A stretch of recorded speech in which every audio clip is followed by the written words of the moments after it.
कैसे हैं आप सब। उम्मीद करता हूं इस लॉकडाउन पीरियड में सेफ होंगे और अपने स्टडीज को बहुत अच्छे से एंजॉय कर रहे होंगे।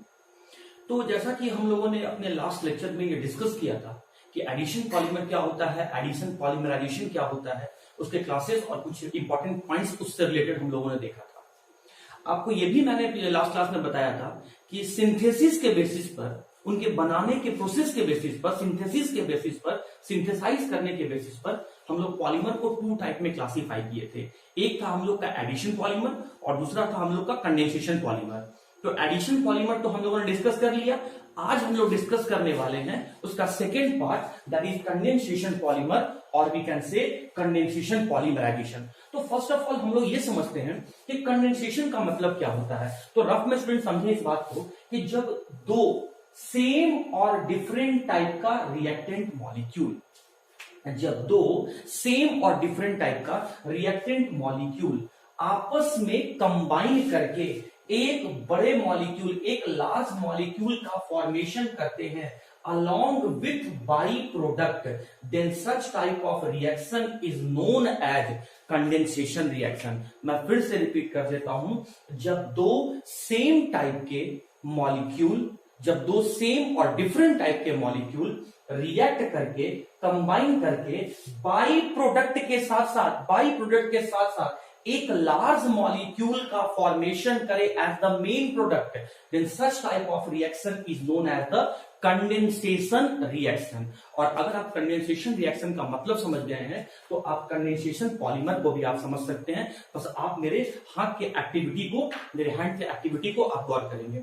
जब दो डिफरेंट टाइप के मोनोमर्स, मैं रिपीट कर रहा हूं, दो डिफरेंट टाइप के मोनोमर्स जिसमें दो फंक्शनल ग्रुप प्रेजेंट हों, अगर वो आपस में कंबाइन करके एक पॉलीमर का फॉर्मेशन करते हैं along with byproduct, then such type of polymer is known as condensation polymer and the process is known as the condensation polymerization। मैं फिर से रिपीट करता हूं, जब दो डिफरेंट टाइप के मोनोमर जिसमें दो फंक्शनल ग्रुप प्रेजेंट हों, अगर वो आपस में कंबाइन करके एक पॉलीमर का फॉर्मेशन करते हैं, लार्ज मॉलिक्यूल का फॉर्मेशन करते हैं, पॉलीमर का फॉर्मेशन करते हैं बाई प्रोडक्ट के साथ साथ, then this polymer is known as the condensation polymer and the process of formation of condensation polymer is known as the condensation polymerization। आप इस बात को समझेंगे। यहाँ पर स्टूडेंट्स, जो हम लोगों ने अभी डेफिनेशन देखा उसी को हम लोग यहाँ पर एग्जांपल के फॉर्म में समझते हैं। तो सबसे पहले हम लोग ये समझ लेते हैं, लिख लेते हैं कि कंडेंसेशन पॉलीमर क्या है। 2 डिफरेंट टाइप ऑफ मोनोमर्स, मैंने अभी भी बोला था आपको, 2 डिफरेंट टाइप ऑफ मोनोमर्स। और आखिर इस मोनोमर्स में डिफरेंस क्या है? उसके फंक्शनल ग्रुप में। अच्छा, मोनोमर के पास क्या होना चाहिए? विथ बाई फंक्शनल ग्रुप, मतलब दो फंक्शनल ग्रुप प्रेजेंट होना चाहिए और फंक्शनल ग्रुप दोनों मोनोमर में अलग होना चाहिए। तो हम लोग कह सकते हैं कि उससे जो पॉलीमर बनेगा वो कंडेंसेशन पॉलीमर है। इसको समझने के लिए हम एग्जांपल लेते हैं, नाइलॉन 6,6। ये जो पॉलीमर है, this is the example of the condensation polymer and nylon 6,6 polymer is formed from 2 different type of monomer and the name of monomer is hexamethylene diamine plus adipic acid। तो ये आप देख सकते हैं इनके नाम भी अलग अलग है, मतलब हम लोगों ने 2 डिफरेंट टाइप का पॉलीमर मोनोमर लिया है और इनको कंबाइन करके हम ये पॉलीमर बनाने वाले हैं नाइलॉन 6,6। तो सबसे पहले हम लोग इस मोनोमर पे फोकस करते हैं, इसका स्ट्रक्चर बनाने की कोशिश करते हैं। स्टूडेंट्स, आप लोग जानते होंगे कि CH4 को हम लोग मीथेन कहते हैं, CH3 को हम लोग मिथाइल कहते हैं और CH2 को हम लोग मिथाइलिन कहते हैं। और इस मिथाइलिन को हमको कितने टाइम्स लेना है? यहाँ लिखा हुआ है हेक्सा, मतलब इस मिथाइलिन को हमको 6 टाइम लेना है। तो इसको हम लोग लिख सकते हैं CH2 का whole 6, where 6 stand for the word, 6 stand for the word hexa and CH2 stand for the word methylene। उसके बाद लिखा हुआ है डाईएमीन, मतलब 2 फंक्शनल ग्रुप और प्रेजेंट हैं और एमीन फंक्शनल ग्रुप का फॉर्मूला होता है NH2। तो ये जो 6 कार्बन यहाँ पर अरेंज है, उसके लास्ट एंड में हम एक एमीन ग्रुप को जोड़ देते हैं और फर्स्ट एंड में एक एमीन ग्रुप को जोड़ देते हैं। तो हम कह सकते हैं टेल वाले पर हमने एक एमीन को जोड़ दिया और हेड वाले कार्बन पर हमने एक एमीन को और ऐड कर दिया। अब आते हैं स्टूडेंट हम लोग इस एडिपिक एसिड के बारे में कि ये एडिपिक एसिड क्या होता है। तो एडिपिक एसिड का अगर आप यूपैक नेम देखेंगे तो इस एडिपिक एसिड का यूपैक नेम होता है hexa 1,6 dioic acid. Hex means 6 carbon, और 6 कार्बन में से जो फर्स्ट कार्बन है और 6th कार्बन है उस पर आपको फंक्शनल ग्रुप लगाना है जो कि आपका ओइक एसिड होना चाहिए। और ओइक के लिए तो आप जानते हैं कि oic acid is the suffix for the carboxyl functional group, और कार्बोक्सिल फंक्शनल ग्रुप का आप फॉर्मूला भी जानते होंगे C OOH ग्रुप। मतलब इस कार्बोक्सिल फंक्शनल ग्रुप को हमको फर्स्ट और 6th कार्बन पर ऐड करना है, और उस कंपाउंड में टोटल कार्बन कितना होना चाहिए, 6 कार्बन होना चाहिए, जिसके फर्स्ट और 6th कार्बन पर आपके टोटल 2 ओइक एसिड मतलब कार्बोक्सिल ग्रुप मतलब COOH ग्रुप होना चाहिए। इसी को हम लोग कॉमन नेम में एडिपिक एसिड कहते हैं। तो हम लोगों ने क्या किया, 6 कार्बन ले लिया, 6 कार्बन में से 4 कार्बन को फोल्ड कर दिया, और फोल्ड करके हमने इसको CH2 का होल 4 लिखा। अब मेरे पास रिमेनिंग 2 कार्बन बचे हुए हैं, तो एक को मैंने टेल बना दिया और एक को मैंने हेड बना दिया। इसको मैंने कहा फर्स्ट और इसको मैंने कहा लास्ट। ये फर्स्ट हो गया और ये 6th हो गया। 1 + 4 5 और 5 + 1 6, तो ये 6th वाला कार्बन है और ये फर्स्ट वाला कार्बन है। तो ये फर्स्ट वाले कार्बन पे मैंने कार्बोक्सिल ग्रुप को ऐड कर दिया, और 6th वाले कार्बन पर भी मैंने कार्बोक्सिल ग्रुप को अरेंज कर दिया। अब आप देख सकते हैं कि 2 मोनोमर्स हैं, और उन 2 मोनोमर्स में दो फंक्शनल ग्रुप प्रेजेंट है, और दोनों में फंक्शनल ग्रुप भी अलग अलग है। तो हम लोग यही बोला था कि two different type of monomer with bifunctional group जब आपस में कंबाइन करेंगे, तो चलें हम इसको कंबाइन करते हैं। हमने क्या किया कि 553 केल्विन पर इनको हीट करना शुरू किया। तो जब हमने इतने हाई टेम्परेचर पर इसको हीट करेंगे, तो हाई टेम्परेचर पर हीट करने से क्या होगा, वाटर मॉलिक्यूल इवेपोरेट होगा, और वाटर मॉलिक्यूल का फॉर्मूला आप लोग जानते हैं H2O होता है, और H2O मॉलिक्यूल को हम लोग डिसोसिएट करेंगे तो H+ और OH- आयन होगा। तो आप यहां से देख सकते हैं कि ये वाटर मॉलिक्यूल यहां से रिलीज हो गया, वाटर मॉलिक्यूल यहां से रिलीज हो गया, और वाटर मॉलिक्यूल जब यहां से रिलीज हो गया तो क्या बचा, NH2, यहां पर NH2, और यहां पर हेक्सामिथाइलिन NH यहां रिमेनिंग रहा। फिर अब चलिए तो रिलीज होकर बाहर चला गया, और आप देख सकते हैं यहां पर CO एंड देन CH2 का होल 4, और ये हो गया COOH। ये रहा आपका मिडिल पोर्शन से आपने यहां से वाटर मॉलिक्यूल को एलिमिनेट कर दिया। अच्छा आप देखें इसके आगे फिर इसी तरीके से हेक्सामिथाइलिन डाइएमीन अरेंज है, और इसके आगे आपका एडिपिक एसिड अरेंज है। मतलब हेक्सामिथाइलिन और एडिपिक एसिड अल्टरनेट मैनर में एन टाइम अरेंज है। मतलब इसके पीछे फिर हेक्सामिथाइलिन डाइएमीन, उसके पीछे एडिपिक एसिड, उसके पीछे हेक्सामिथाइलिन डाइएमीन, तो ये अल्टरनेट मैनर में ये अरेंज है। तो क्या होगा, यहाँ पर जो लास्ट में आपका हाइड्रोक्सी ग्रुप है वो अपने आगे में रहने वाले हेक्सामिथाइलिन डाइएमीन के हाइड्रोजन के साथ वाटर मॉलिक्यूल बना के रिमूव हो जाएगा। तो यहां से निकल गया OH और यहां से निकल गया आपका H, तो यहां से फिर वाटर मॉलिक्यूल रिलीज हुआ, तो एक वाटर मॉलिक्यूल यहां से गया और एक H और OH मतलब यहां से रिमूव हुआ, मतलब 2 वाटर मॉलिक्यूल यहां से रिलीज हो गया, वाटर मॉलिक्यूल यहां से रिलीज हो गया। और इस तरीके से आप देख सकते हैं 2 डिफरेंट टाइप के मोनोमर आपस में कंबाइन करके ये पॉलीमर का फॉर्मेशन किए हैं, और इस पॉलीमर का नाम है आपका नाइलॉन 6 इस पॉलीमर।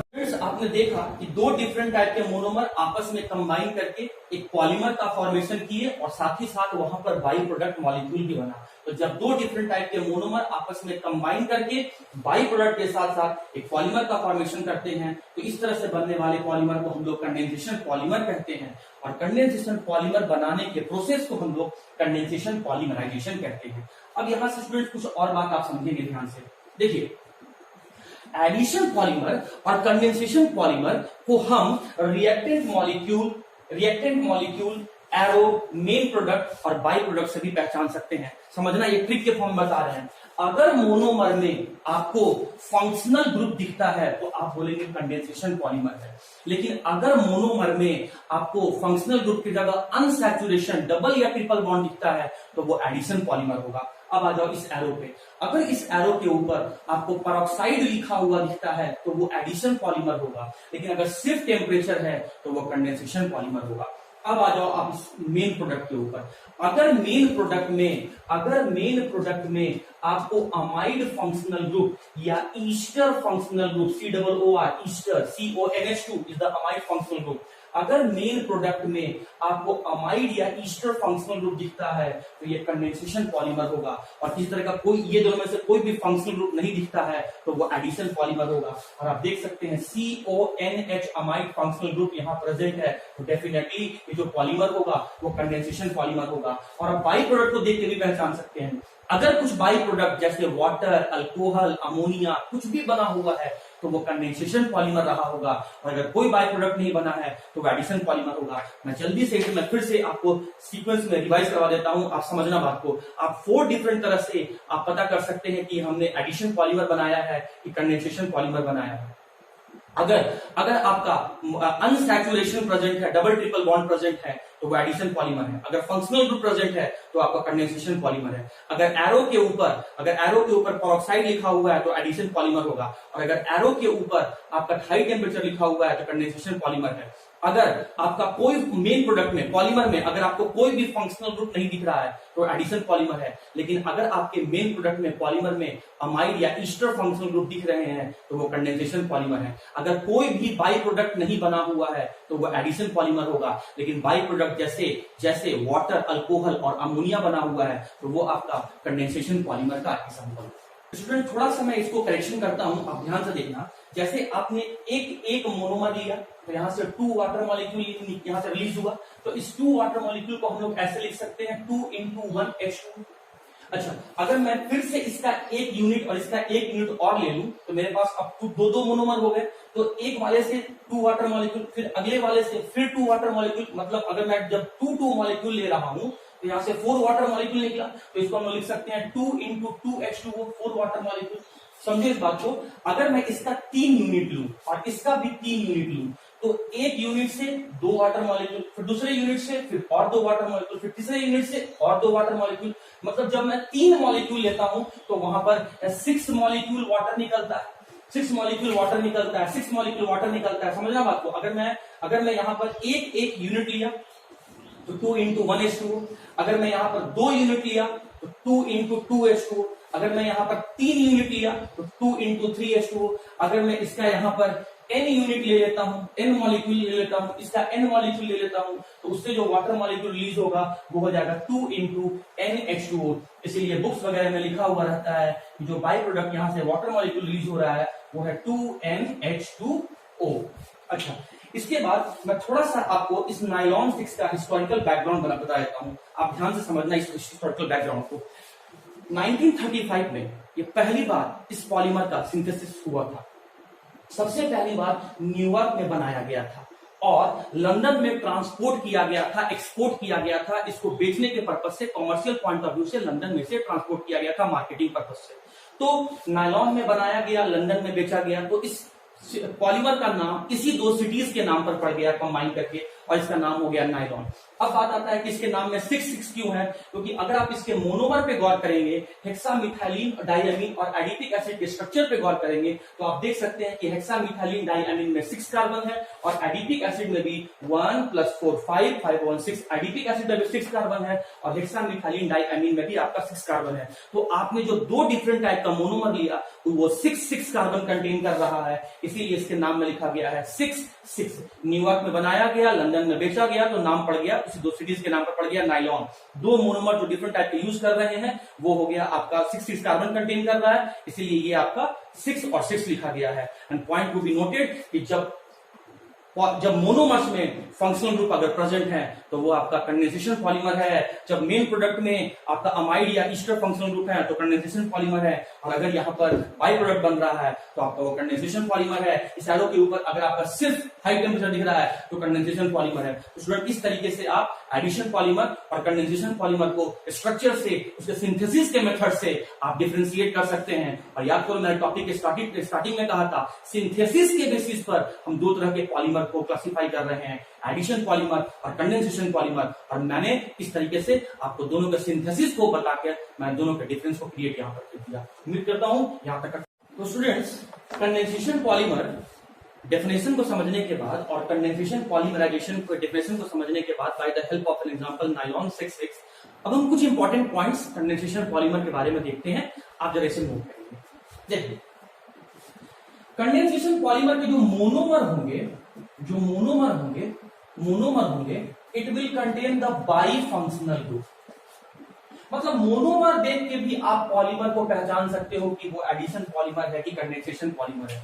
और इसीलिए एग्जामिनर आपके एग्जाम में हर पॉलीमर का आपसे मोनोमर पूछता है। मतलब अगर पॉलीमर चैप्टर की बात करें तो सबसे ज्यादा टाइम पूछा जाने वाला क्वेश्चन यही है कि what is the monomer of the particular given polymer. मतलब जो पॉलीमर वो लिख के दिया है उसका मोनोमर बताना है। क्यों? क्योंकि अगर स्टूडेंट को मोनोमर पता है, उसका स्ट्रक्चर पता है, तो डेफिनेटली उसे ये भी पता होगा कि वो एडिशन पॉलीमर है कि कंडेंसेशन पॉलीमर है। शर्त है कि वो चैप्टर को रटा हुआ नहीं हो, सम कंसेप्चुअली पढ़ा हुआ है। तो मैं वही आपको बताना चाह रहा हूं, पहला पॉइंट, कि अगर आप मोनोमर को देखेंगे और उस मोनोमर में आपको फंक्शनल ग्रुप अगर दिखता है तो then definitely the polymer form from such type of monomer will be the condensation polymer. Point number 2, initiator जैसे पेरोक्साइड। जैसे मैंने क्या किया था कल जब आपको एडिशन पॉलीमर पढ़ा रहा था तो मैंने वहां पर पेरोक्साइड लिया था, organic peroxide, benzoyl peroxide, acetyl peroxide. तो इस तरह के पेरोक्साइड हम लोग यूज करते हैं एडिशन पॉलीमर को बनाने के लिए, जो रिएक्शन को स्टार्ट करता है। मतलब वहां इनिशिएटर का जरूरत होता है, लेकिन initiator are not required. Initiator are not required in the case of condensation polymer. क्यों? क्योंकि यहां पर जो कंडेंसेशन पॉलीमर बनता है वो आयंस की हेल्प से बन जाता है। वो जो दो पॉलीमर है वो दोनों पॉलीमर में रहने वाला फंक्शनल ग्रुप जो होता है वो नेचर वाइज अपोजिट होता है। जैसे अभी हम लोगों ने नाइलॉन 6,6 लिया था तो एडिपिक एसिडिक नेचर का था और हेक्सामिथाइलिन डाइअमीन बेसिक नेचर का था। तो उनके आयंस आपस में रिएक्ट कर जाते हैं, जो कि एक कैटलिस्ट का ही काम करना शुरू कर देते हैं। इसीलिए इसमें किसी तरह का इनिशिएटर का जरूरत नहीं पड़ता है। पॉइंट नंबर 3, ये भी आपका इंपॉर्टेंट पॉइंट है कि कंडेंसेशन पॉलीमर में no byproduct formation takes place.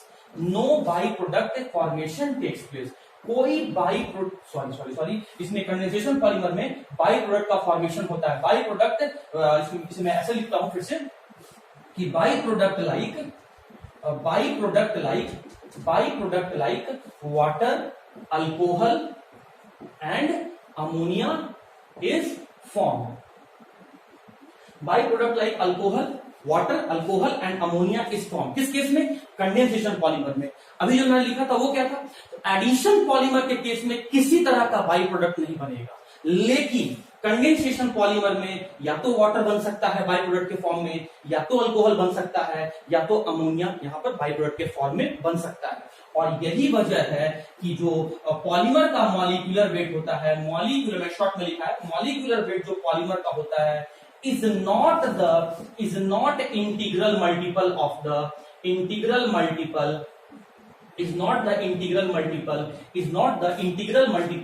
of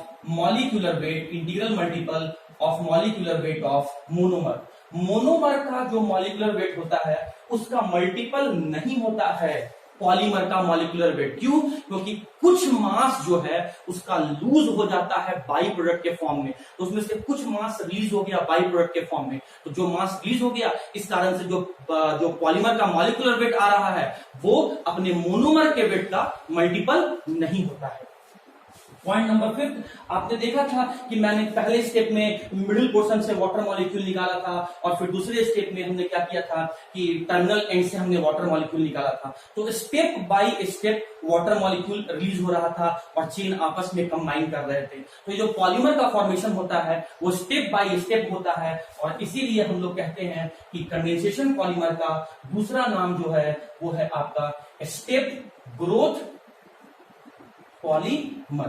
point number 6 अगर आप देखेंगे तो कल मैंने बताया था कि addition polymer free radical mechanism से बना था, लेकिन आज जब मैंने कंडेंसेशन पॉलीमर बनाया तो मैंने आयंस के फॉर्म में डिसोसिएट किया, जहां नाइट्रोजन के ऊपर पार्शियल नेगेटिव था और हाइड्रोजन के ऊपर पार्शियल पॉजिटिव था, और सिमिलरली एसिड में कार्बन के ऊपर पार्शियल पॉजिटिव था और हाइड्रोक्सी के ऊपर पार्शियल नेगेटिव था। तो आयंस के फॉर्म में डिसोसिएट हुए पहले, तब जाके वो कंबाइन किए, तो वो आयनिक मैकेनिज्म मेथड से बनता है। कंडेंसेशन कंडेंसेशन पॉलीमर जो होता है वो फॉर्म होता है by the help of ionic mechanism. And point number 7 is very very important point. अगर आपने इसके एग्जाम नायलॉन 6 के फॉर्मेशन को समझा होगा तो मैंने 2 डिफरेंट टाइप का मोनोमर लिया था।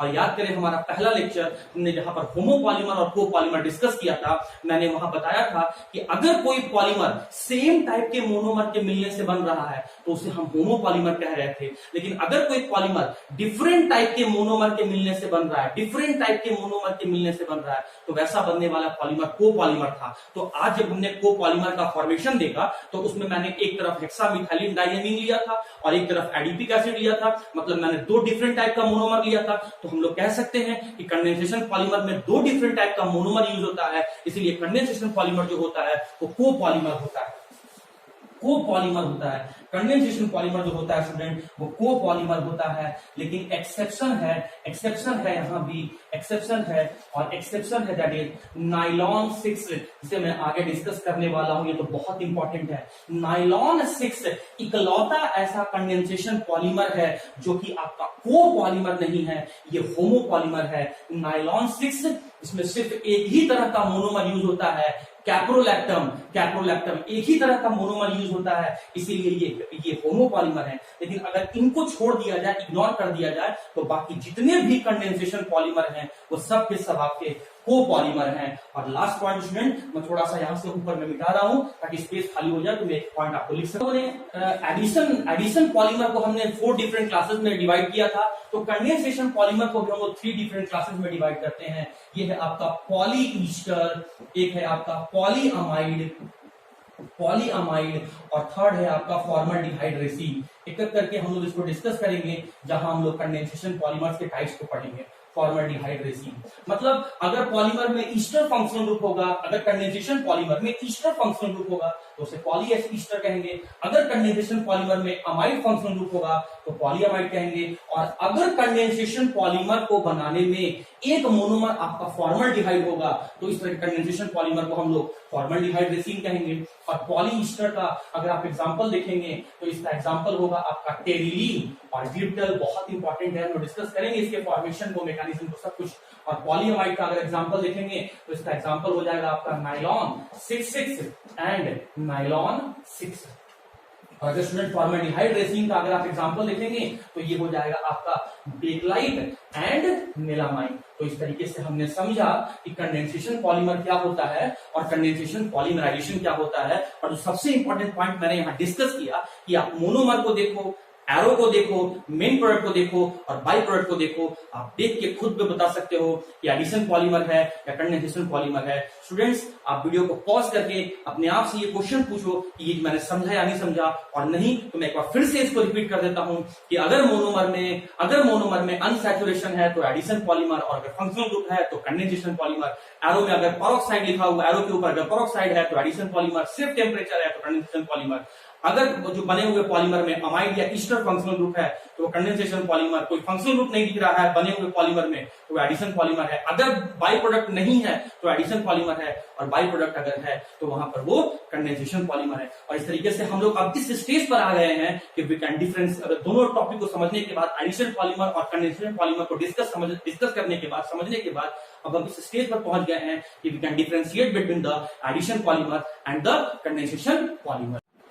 So students, now let us discuss a very important question of this chapter, that is, what is the difference between the addition polymer and the condensation polymer? I am repeating my question. What is the difference between the addition polymer and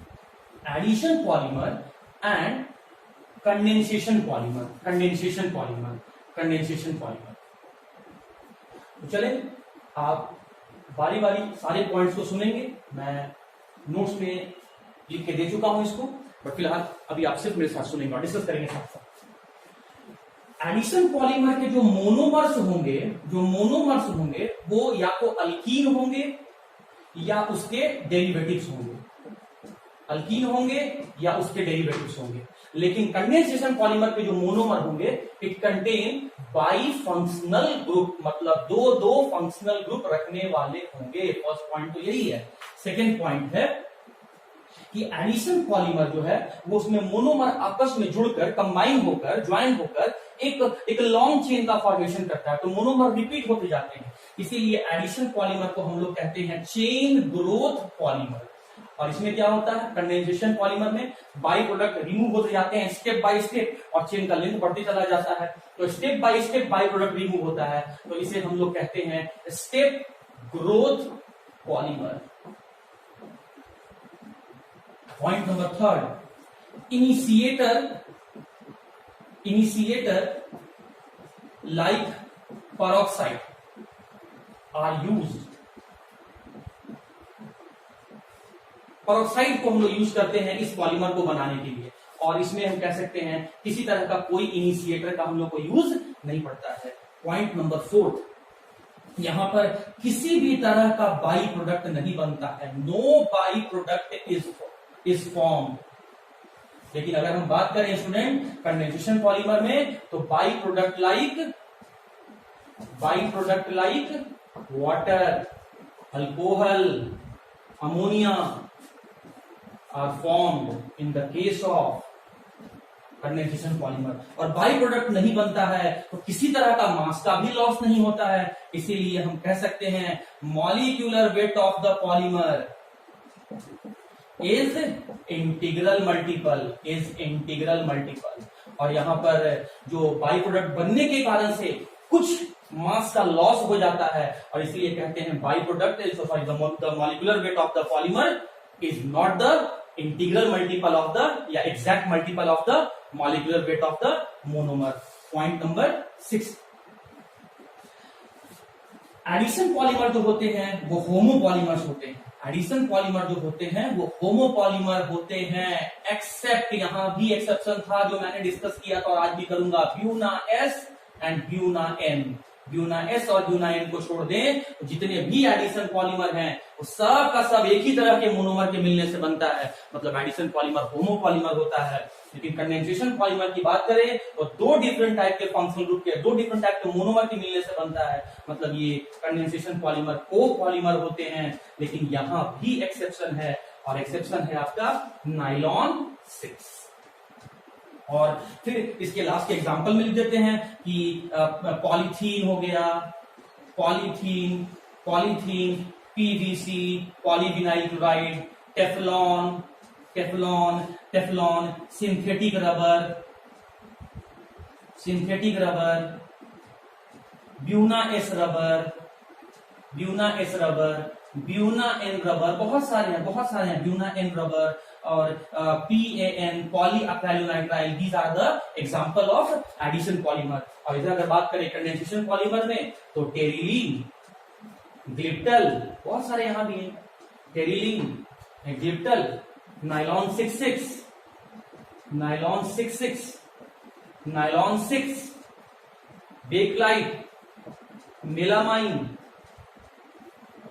these are the example of condensation polymer. So in this way we can differentiate between the addition polymer and the condensation polymer, and from the examination point of view ये वाला question बहुत ही important था आपके लिए।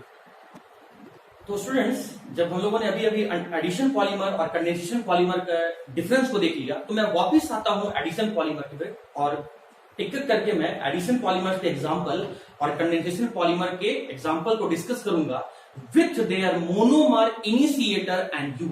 तो मैं start करता हूं पहले एडिशन पॉलीमर से। तो मैं शॉर्ट में लिख रहा हूं, the addition polymer are divided into 4 different classes, और ये डिवीजन किस बेसिस पर किया गया है कि आपने उस एडिशन पॉलीमर को बनाने के लिए आपने मोनोमर क्या लिया, तो मोनोमर के बेसिस पर अब एडिशन पॉलीमर को डिफरेंट क्लास में डिवाइड किया गया है। और वो 4 डिफरेंट क्लासेस क्या हैं, इसके 4 डिफरेंट क्लासेस क्या हैं स्टूडेंट्स, आप यहां देखेंगे तो ये जो पहला है आपका पॉली अल्कीन्स, मतलब ऐसे पॉलीमर जिसके मोनोमर जो होंगे वो अल्कीन होंगे। मैं फिर से रिपीट कर रहा हूं, ऐसे एडिशन पॉलीमर जिसके मोनोमर अल्कीन होंगे, तो वैसे एडिशन पॉलीमर को एक स्पेसिफिक, एक खास नाम दिया गया है, that is polyalkene. The second one is poly haloalkene, मतलब वैसे एडिशन पॉलीमर जिसके मोनोमर जो होंगे वो हेलोअल्कीन होंगे। तो वैसे एडिशन पॉलीमर को नाम दिया गया है poly hello alkyne. Point number third या डिवीजन नंबर थर्ड, क्लासेस के बेसिस पर division number third, poly dice मतलब ऐसे एडिशन पॉलीमर जिसके मोनोमर जो होंगे वो अल्कीन होंगे, but that monomer contain two double bond. Di means two, in mean double bond, मतलब monomer will be alkene but that alkene will contain, that monomer will contain two double bond, तो इसको कहेंगे पॉलीडाइंस। और fourth number में है आपका पॉलीअक्राइलेट। पॉलीअक्राइलेट 8, the suffix 8 indicates या फिर हम 8 indicates ईस्टर। और अक्राइलेट जो यहां पर वर्ड है ये डिराइव किया गया है अक्राइलिक एसिड से। अक्राइलिक एसिड, अब अक्राइलिक एसिड क्या होता है मैं थोड़ा सा रफ में आपको आइडिया दे देता हूं।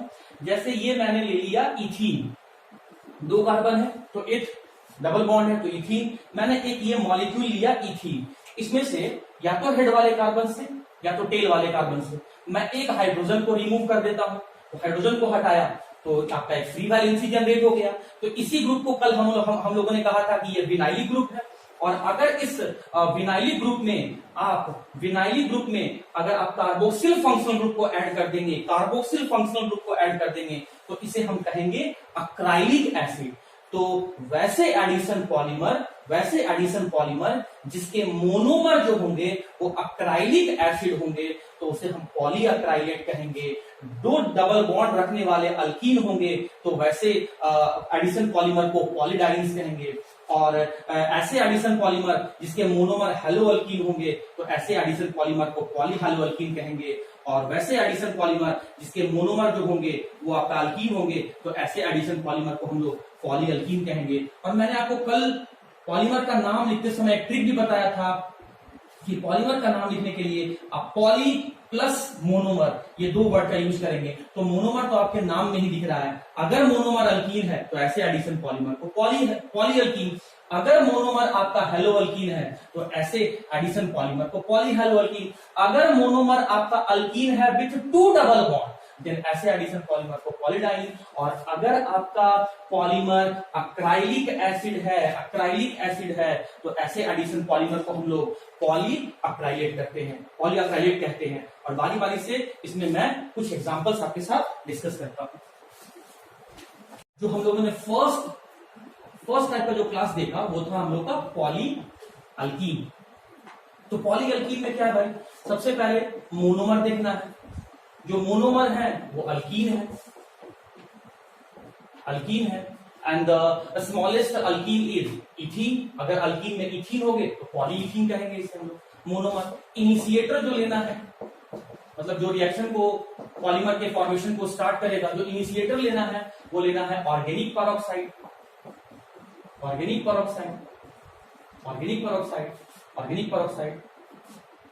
तो मोनोमर बता दिया मैंने आपको, इनिशिएटर बता दिया आपको। और इसी में मैं पहला एग्जांपल ले रहा हूं, इसमें जो इसके एग्जांपल होंगे वो एग्जांपल होंगे आपके पॉलीइथीन, पॉलीप्रोपाइलीन और पॉलीस्टाइरीन।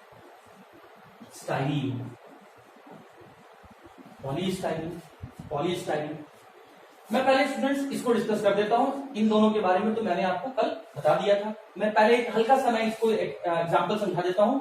इसमें मोनोमर क्या है, इथीन। इथ means 2 carbon, in means double bond. What is the valency of carbon 4, but this structure indicate what is the valency of this structure indicate 2 valency of carbon, मतलब 2 valency अभी भी unsatisfied है तो hydrogen add कर दो। इसके भी 2 valency अभी भी अनसेटिस्फाइड है तो आप हाइड्रोजन को ऐड कर दो। ये क्या बन गया आपका इथीन। और पॉलीमर बनाने के लिए ऐसे मुझे 100 या 100 ज्यादा मॉलिक्यूल लेना होगा तो मैं मान लेता हूं इसके n मॉलिक्यूल है। इनिशिएटर पेरोक्साइड के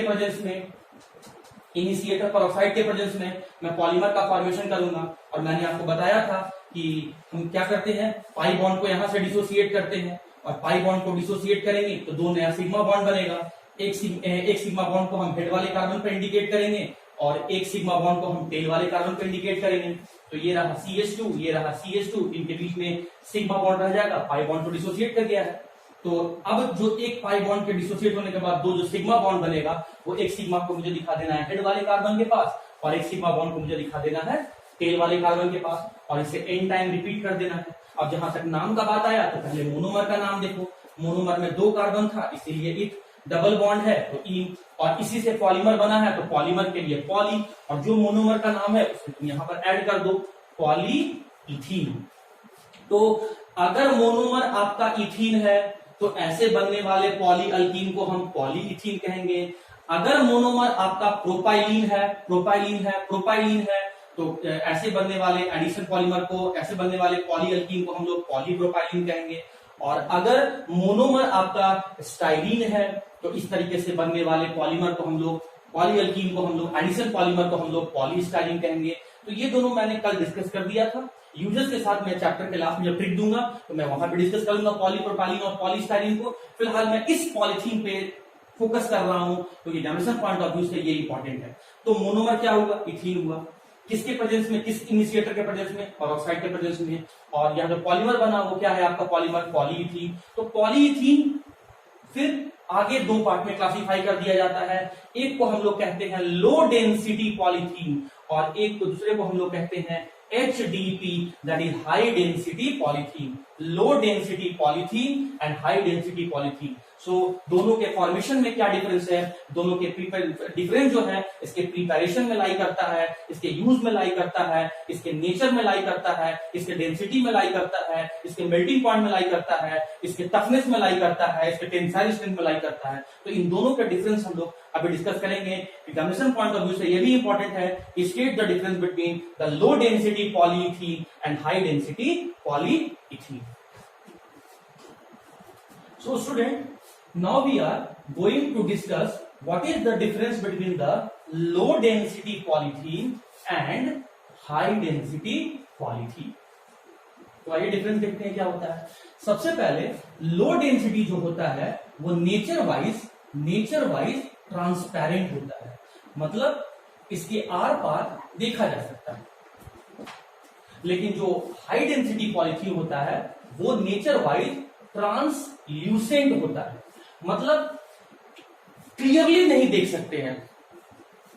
विजन के हिसाब से सब्सटेंस को 3 पार्ट में डिवाइड किया गया है, ये आप जूनियर क्लास में पढ़े होंगे। जिसके बिल्कुल आर पार देख सकते हैं ट्रांसपेरेंट, जिसके बिल्कुल आर पार बिल्कुल भी नहीं देख सकते हैं वो ओपेक होता है। लेकिन देख तो सकते हैं लेकिन बिल्कुल क्लियर नहीं देख सकते हैं, तो उसे हम लोग कहते हैं ट्रांसल्यूसेंट। तो नेचर वाइज लो डेंसिटी पॉलीथीन ट्रांसपेरेंट होता है और हाई डेंसिटी पॉलीथीन जो होता है वो ट्रांसल्यूसेंट होता है। तो आप अपने सराउंडिंग में बहुत सारा पॉलीथीन है, आप किसी भी पॉलीथीन को देखिए, अगर दोनों साइड आप देख सकते हैं, बिल्कुल उसके आर पार देख सकते हैं, तो आप कहेंगे लो डेंसिटी पॉलीथीन है। और दूसरे साइड में आर पार नहीं देख सकते हैं, बिल्कुल क्लियर नहीं दिख रहा है, तो हम लोग कह सकते हैं कि वो हम लोग का हाई डेंसिटी पॉलीथीन है। और सेकेंड जो दोनों में डिफरेंस है वो इसके प्रिपरेशन मेथड में डिफरेंस है, दैट इज जो हम लोग वहां पर प्रेशर यूज करते हैं, जो टेम्परेचर यूज करते हैं और इनिशिएटर यूज करते हैं, तो उसमें डिफरेंस है। अगर प्रेशर आपका 1000 से लेकर, तो स्टूडेंट्स हम लोग देख रहे थे कि लो डेंसिटी पॉलीथीन और हाई डेंसिटी पॉलीथीन में क्या डिफरेंस है। तो अगर पॉलीथीन जो है वो ट्रांसपेरेंट है, मतलब उसके बोथ साइड को आप देख सकते हैं, आर पार देख सकते हैं, तो आप कहेंगे कि लो डेंसिटी पॉलीथीन है। लेकिन दूसरे साइड को क्लियरली नहीं देख सकते हैं, मतलब वो ट्रांसल्यूसेंट नेचर का है, तो आप कहेंगे कि वो हाई डेंसिटी पॉलीथीन है। अच्छा, दोनों पॉलीथीन को बनाने के लिए मोनोमर तो सेम है, दैट इज इथीन, और बनने वाला पॉलीमर भी सेम ही बनेगा, दैट इज पॉलीथीन। लेकिन जो प्रेशर, टेम्परेचर और यहाँ जो इनिशिएटर यूज करेंगे उसमें डिफरेंस आ जाता है।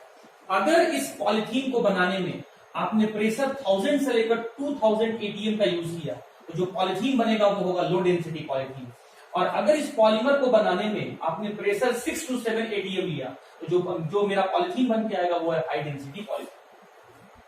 अगर पॉलीथीन को बनाने में आपने टेम्परेचर 350 से लेकर 570 केल्विन यूज किया, तो जो आपका पॉलीथीन बनेगा वो लो डेंसिटी पॉलीथीन होगा। और अगर पॉलीथीन को बनाने में आपने टेम्परेचर 333 केल्विन से लेकर 343 केल्विन के रेंज का आपने टेम्परेचर यूज किया, तो जो आपका पॉलीथीन बनेगा वो हाई डेंसिटी पॉलीथीन होगा। अगर पॉलीथीन को बनाने में आपने इनिशिएटर पेरोक्साइड लिया, तो जो पॉलीथीन बनेगा वो होगा लो डेंसिटी पॉलीथीन। और अगर आपने पॉलीथीन को बनाने में इनिशिएटर के रूप में catalyst, that is Ziggler NATA catalyst अगर आपने यूज किया है, तो जो पॉलिथीन बनेगा वो है हाई डेंसिटी पॉलिथीन। जिगलर नाटा कैटलिस्ट का अगर आप फॉर्मूला जानना चाहते हैं स्टूडेंट, तो जिगलर नाटा कैटलिस्ट को हम लोग कहते हैं, ये इथाइल है तो इसका 3 टाइम लेना है, try ethyl aluminium plus titanium chloride, try ethyl aluminium plus titanium chloride, इस मिक्सचर को हम लोग कहते हैं जिगलर नाटा कैटलिस्ट। तो और भी डिफरेंसेस हैं, आइए इसके डिफरेंसेस को भी हम लोग और देखते चलते हैं आगे। अच्छा स्टूडेंट, ये जो लो डेंसिटी पॉलिथीन होता है, इसका जो लो डेंसिटी पॉलिथीन का जो स्ट्रक्चर होता है, it contain the branch structure. और याद करें, आपको मैंने पहले बताया था ब्रांच स्ट्रक्चर होता है। और इसमें जो हाई डेंसिटी पॉलिथीन का जो स्ट्रक्चर होता है वो सिर्फ लीनियर स्ट्रक्चर होता है। अब इस ब्रांच स्ट्रक्चर होने के कारण से और लीनियर स्ट्रक्चर होने के कारण से दोनों में डिफरेंस क्या है, आइए समझते हैं। ये लीनियर चेन स्ट्रक्चर होता है high density polythene, linear chain polymeric structure, और लो डेंसिटी पॉलिथीन जो होता है वो ब्रांच चेन स्ट्रक्चर होता है। ब्रांच के कारण से ये वॉल्यूम ज्यादा ऑक्यूपाई करता है, मतलब यहाँ पर वॉल्यूम ज्यादा रहता है। और आपको पता है कि डेंसिटी का फॉर्मूला जो होता है मास अपॉन वॉल्यूम, और अगर आपने कहा कि वॉल्यूम ज्यादा है तो इसका मतलब डेंसिटी कम होता है। तो ब्रांच होने के कारण से वॉल्यूम ज्यादा होता है, और उस वॉल्यूम ज्यादा होने के कारण से इसका डेंसिटी कम हो जाता है, और इसीलिए लो डेंसिटी पॉलिथीन कहा जाता है। पॉइंट मैं रिपीट करता हूं, इस पॉलिथीन का स्ट्रक्चर ही ब्रांच स्ट्रक्चर होता है, इस कारण से इसका डेंसिटी कम हो जाता है और इसीलिए इसे लो डेंसिटी पॉलिथीन कहते हैं। लेकिन लीनियर स्ट्रक्चर होने के कारण से इसका वॉल्यूम कम होता है, और वॉल्यूम कम है तो डेंसिटी ज्यादा होगा, और इसीलिए इसको हम लोग कहते हैं हाई डेंसिटी पॉलीथीन। तो ये था थर्ड डिफरेंस दोनों के बीच में। अच्छा, फोर्थ डिफरेंस क्या है, आइए देख लेते हैं। फोर्थ डिफरेंस नाम में इंडिकेट कर रहा है कि इसका जो डेंसिटी होता है ये लो होता है, इसका डेंसिटी है ये, इसका डेंसिटी हाई होता है। अगला जो इसका मेल्टिंग पॉइंट होता है, पॉइंट नंबर 5, जो मेल्टिंग पॉइंट होता है वो मेल्टिंग पॉइंट लो होता है, इसका जो मेल्टिंग पॉइंट होता है ये मेल्टिंग पॉइंट हाई होता है। पॉइंट नंबर 6, नेचर वाइज ये इनर्ट होते हैं और नेचर वाइज ये भी इनर्ट होते हैं। और भी क्या डिफरेंसेस हैं, नेचर वाइज तो ये इनर्ट होते हैं, लेकिन इसका टफनेस और टेंसाइल स्ट्रेंथ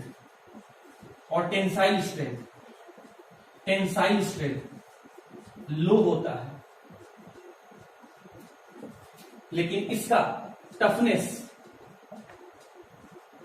और टेंसाइल स्ट्रेंथ हाई होता है। अब स्टूडेंट, टेंसाइल स्ट्रेंथ क्या होता है, तो इसको मैं रफ पे अपने लैंग्वेज में समझाता हूं। टूटने फटने से पहले प्रेशर टॉलरेट करने की क्षमता, पोटेंशियल को हम लोग टेंसाइल स्ट्रेंथ कहते हैं। मैं फिर से रिपीट कर रहा हूं, किसी सब्सटेंस के टूटने फटने से पहले उसके प्रेशर या फोर्स टॉलरेट सहने की क्षमता को हम लोग टेंसाइल स्ट्रेंथ कहते हैं। तो यहां पर लिखा हुआ है कि टेंसाइल स्ट्रेंथ लो है, मतलब प्रेशर और फोर्स टॉलरेट करने का कैपेसिटी इसका कम है, और यहां लिखा हुआ टेंसाइल स्ट्रेंथ हाई है, मतलब प्रेशर और फोर्स टॉलरेट करने का जो इसका कैपेसिटी है वो ज्यादा है। और पॉइंट नंबर जो 7 है वो है इसका यूज, और यूज में क्या है कि इसको हम लोग यूज करते हैं as the insulating material for electrical wire, उसके अलावा इसे टॉयज बनाने में भी यूज किया जाता है, टॉयज बनाने में भी यूज करते हैं, या फ्लेक्सिबल पाइप बनाने में भी यूज करते हैं, और जहां तक इसके यूज की बात है तो इसका यूज करते हैं हम लोग for the formation of bucket, बाल्टी बनाने में, डस्टबिन बनाने में, बॉटल बनाने में इसका यूज होता है। तो this is the difference between the low density polythene and high density polythene. तो स्टूडेंट, मैं आज यही तक समराइज कर रहा हूं, बाकी जो एडिशन पॉलीमर है वो हम लोग कल नेक्स्ट क्लास में स्टार्ट करेंगे।